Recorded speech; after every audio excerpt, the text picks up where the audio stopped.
লো নাই।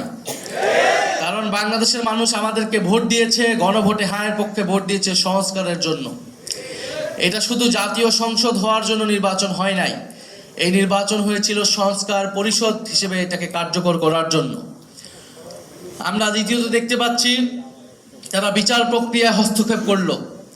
তারা কোনো কারণ ছাড়াই, কোনো অভিযোগ ছাড়াই ট্রাইব্যুনালের যিনি প্রসিকিউটর ছিলেন, চিফ প্রসিকিউটর, তাকে সরিয়ে দিলেন এবং বিচারে নানা ধরনের হস্তক্ষেপের কথা আমরা শুনতে পাচ্ছি। যারা ভিকটিম ছিল, যারা সাক্ষ্য দিয়েছে নিজে উৎসাহ থেকে, তাদেরকে নানাভাবে চাপ প্রয়োগ করা হচ্ছে এবং তারা নানান হুমকির মুখে আছে।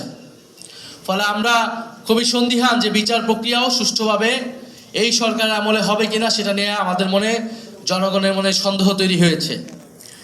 তৃতীয়ত আমরা দেখছি, আপনারা দেখেছেন যে বাংলাদেশ ব্যাংকের গভর্নরকে কিভাবে নির্লজ্জভাবে মব তৈরি করে অগণতান্ত্রিকভাবে বাংলাদেশ ব্যাংক থেকে সরিয়ে দিয়ে একজন ঋণখেলাপি একজন ব্যবসায়ীকে বাংলাদেশ ব্যাংকের গভর্নর হিসেবে নির্লজ্জভাবে বসানো হয়েছে। বাংলাদেশে বিগত সময়ে প্রায় 30 লাখ কোটি টাকা লুটপাট করা হয়েছে, বিদেশে পাচার করা হয়েছে।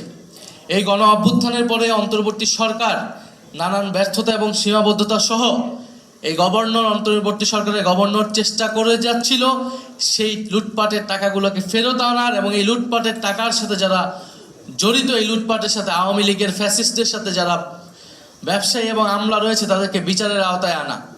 কিন্তু আমরা দেখছি সেই বিচার প্রক্রিয়াকে ভণ্ডুল করতে, ঋণখেলাপিদেরকে আরও সুযোগ সুবিধা করে দিতে, আর্থিক লুটপাটের পথকে প্রশস্ত করতে বাংলাদেশ কেন্দ্রীয় ব্যাংকে দখলের একটা নির্লজ্জ চেষ্টা করলো সরকার দল। অথচ তারা এর আগে বলেছে তারা যখন সরকারে ছিল তারা কখনোই রাজনৈতিক বিবেচনায় বাংলাদেশ ব্যাংকে গভর্নর বসায়নি।